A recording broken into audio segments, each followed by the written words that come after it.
అధ్యక్ష ఎక్సైజ్ ఇదైతే సిగ్గుతో తలదించుకోవాలి కాంగ్రెస్ పార్టీ నాయకులు.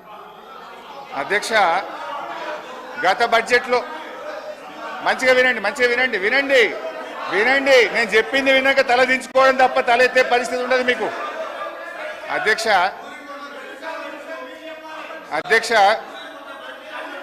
ప్లీజ్ అధ్యక్ష 2023-24లో ఎక్సైజ్ ద్వారా ఈ రాష్ట్రానికి ప్రతిపాదించిన బడ్జెట్ ఆదాయం 19,884 కోట్లు. 19,884 కోట్లు. ఇందులో ఏముంటుందంటే అధ్యక్ష ఈ 19,884 కోట్లు ప్రతి 2 సంవత్సరాలకు ఒకసారి షాప్స్ యాక్షన్ పెడతాం. ఈ ఇయర్ ఉండదు షాప్ యాక్షన్స్, పోయినసారి అయింది, మళ్ళీ నెక్స్ట్ ఇయర్ వస్తుంది. అయితే ఆ షాప్ యాక్షన్స్ పెట్టినప్పుడు 2,000 కోట్లు అదనంగా వస్తుంది. అయితే ఈసారి ఆదాయం లేకపోయినా గౌరవనీయులైన భట్టి గారు ఎక్సైజ్ ట్యాక్స్ మీద వచ్చే ఆదాయం ఎంత 25,617 కోట్లు పెట్టారు. అంటే ఎక్సైజ్ సుంకం ద్వారా పోయిన సంవత్సరం కంటే 5,773 కోట్లు అదనంగా వస్తుందని చెప్పి ఈ బడ్జెట్లో ప్రవేశపెట్టారు. అంతేకాదు వ్యాట్ బై ఎక్సైజ్, వ్యాట్ రూపంలో మరో 2,760 కోట్లు ఎక్సైజ్ మీద ఆదాయం ఎక్కువ వస్తుందని పెట్టారు. అంటే పోయిన సంవత్సరం కంటే కూడా ఈ బడ్జెట్లో 5,773 ప్లస్ వ్యాట్ మీద 2,000 అంటే 7,773 కోట్ల రూపాయలు గత సంవత్సరం కంటే ఎక్సైజ్ మీద ఆదాయం ఎక్కువ వస్తుందని బడ్జెట్లో పెట్టారు. బడ్జెట్ మీద మొత్తం ఆదాయం ఎంత ఆశిస్తుంది తెలుసా అధ్యక్ష ఈ ప్రభుత్వం? ఎక్సైజ్ అండ్ వ్యాట్ కలిపి 42,000 కోట్ల 49 రూపాయలు ఎక్సైజ్ రూపంలో ఆదాయం సంపాదిస్తామని బడ్జెట్లో గౌరవ ఆర్థిక మంత్రి పెట్టారు. 42,000 కోట్లు అధ్యక్ష. అంటే గతంలో ఇదే భట్టి గారు ఇదే అసెంబ్లీలో మాట్లాడారు. అప్పుడు ఉన్నది 25,000 కోట్ల ఆదాయం, వీళ్ళు 42,000 కోట్లు చేసింది. ఇప్పుడు ఏం మాట్లాడినరో భట్టి గారు ఎక్సైజ్ మీద నేను వినిపిస్తా అధ్యక్ష. అంటే ప్రతిపక్షంలో ఒక మాట, అధికారంలోకి రాగానే మర్చిపోతారు. గ్రామీణ ప్రాంతాల్లో మద్యం సమస్య అత్యంత భయానకంగా మారింది. బెల్ట్ షాపులు పెట్టి జనాన్ని విపరీతంగా పీడిస్తున్నారు. దీని గురించి ఆలోచన చేయండి అధ్యక్ష. ఆ రోజు గ్రామానికో బెల్ట్ షాప్ ఉంది. ఇప్పుడు మీరు చెప్పే 42,000 కోట్లు కావాలంటే గల్లీకో బెల్ట్ షాప్ పెట్టారు. మీరు గల్లీకో బెల్ట్ షాప్ పెట్టే పరిస్థితి వచ్చింది అధ్యక్ష. ఇంకా అధ్యక్ష హరీష్ రావు గారు అధ్యక్ష చెప్పిన దానిలో వాస్తవికత ఎంత ఆలోచన చేసిన అధ్యక్ష.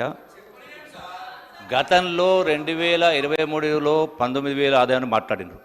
వాస్తవంగా ఆ లెక్కకు వస్తే 2014లో కేవలం 10,000 కోట్ల రూపాయలు ఉంటే ఎక్సైజ్ ఆదాయం. చివరి సంవత్సరం 2023-24 చూస్తే అధ్యక్ష 34,000 వాళ్ళ ప్రభుత్వ హయాంలో చివరి సంవత్సరము ఆదాయము 34,869 కోట్ల రూపాయలు ఆదాయం వచ్చింది అధ్యక్ష.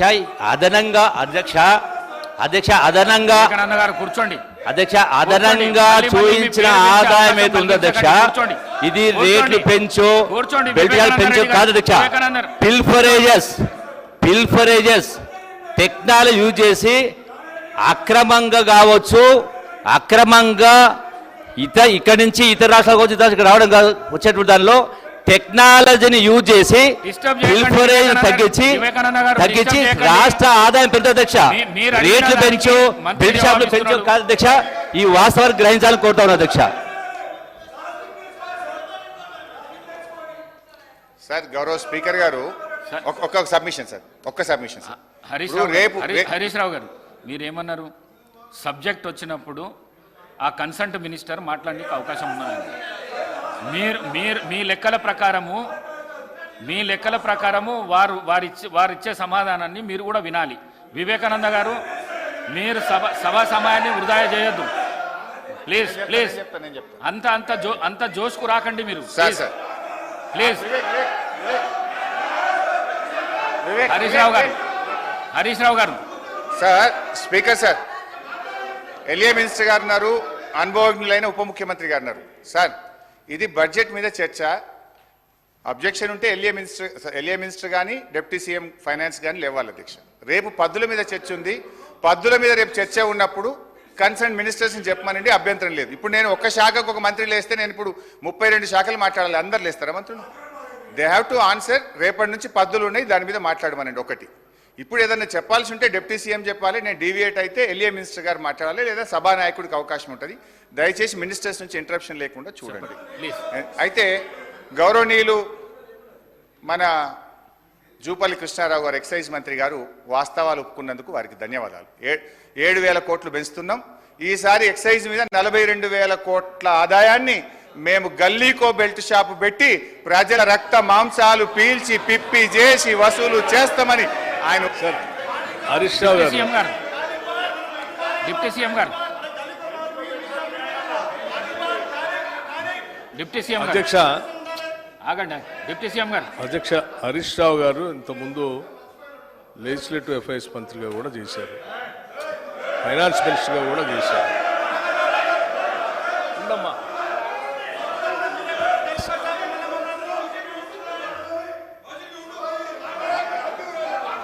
శ్రీహరి గారు, సభలో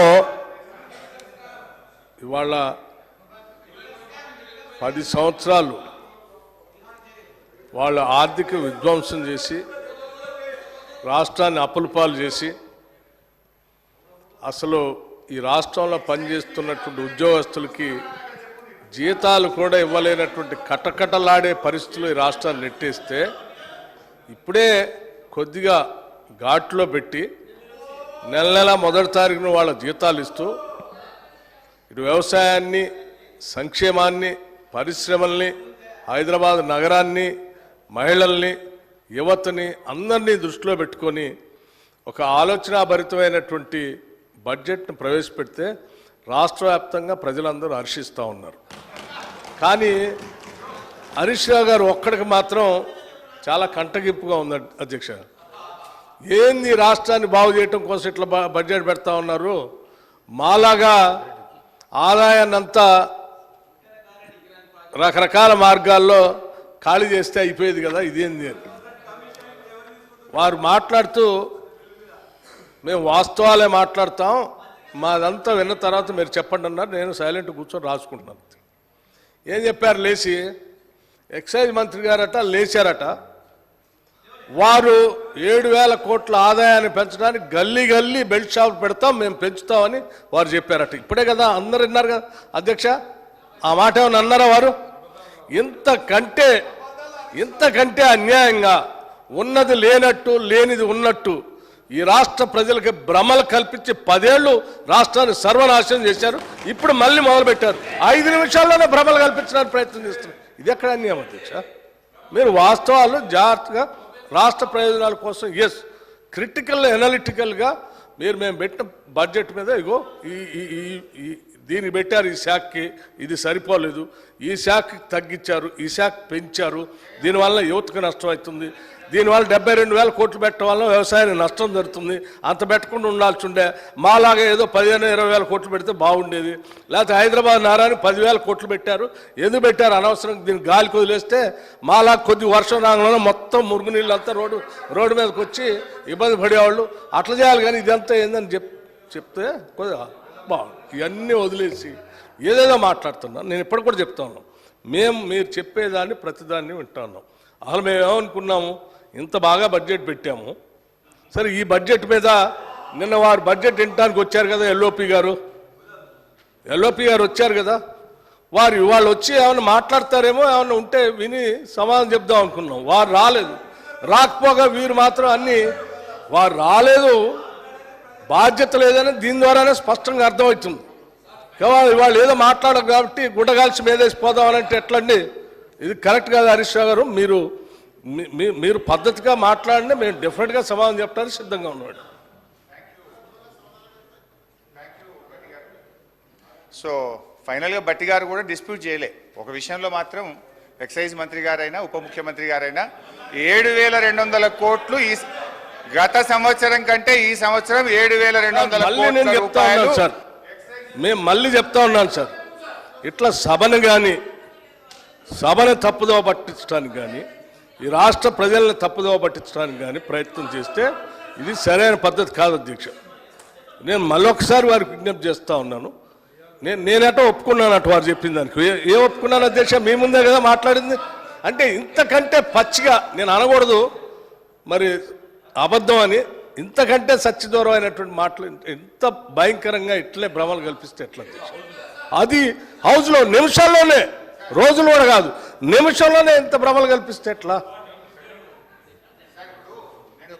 సార్ ఇప్పుడు నేను ఏం తప్పు చెప్పలేదు అధ్యక్ష. పోయిన ఆర్థిక సంవత్సరం కంటే ఈ ఆర్థిక సంవత్సరం ఎక్సైజ్ మీద 7,200 కోట్ల రూపాయల ఆదాయం పెరుగుతుంది. ఈ సంవత్సరం 42,000 కోట్ల రూపాయలు ఎక్సైజ్ మీద మేము ఆదాయం తెచ్చుకుంటామని బడ్జెట్లో పెట్టారా లేదా బట్టి గారిని చెప్పమనండి. మళ్ళీ ఒకసారి చెప్తా మీకు లెక్కలన్నీ మీరు మాట్లాడేటప్పుడు. అయినా మీరు తొందరపడుతున్నారు కాబట్టి చెప్తున్నాను. ఇప్పుడే చెప్పండి, అప్పటిదాకా ఎందుకు?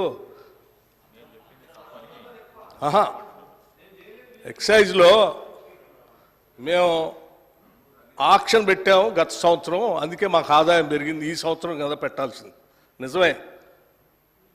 మేము కూడా అనుకున్నాం ఈ సంవత్సరం కదా ఆక్షన్ పెట్టాల్సింది. మీరు ముందే ఎందుకు కూశారు అధ్యక్ష? ముందే ఎందుకు కూశాను? ఎందుకు కూశారు? మీరు ఈ సంవత్సరం పెట్టాల్సిన ఆక్షన్ ముందే ఎలక్ట్రికల్ కంటే ముందు ఎందుకు పెట్టుకున్నారు? అంటే ఏదో దాంట్లో ఎంత దొరికితే అంత దోసుకుందాం అనే ఆలోచన మీద, అది తప్ప ఇంకోట. రెండోది నేను ఇంకోటి చెప్తున్నా. ఏంటి అధ్యక్ష? టానిక్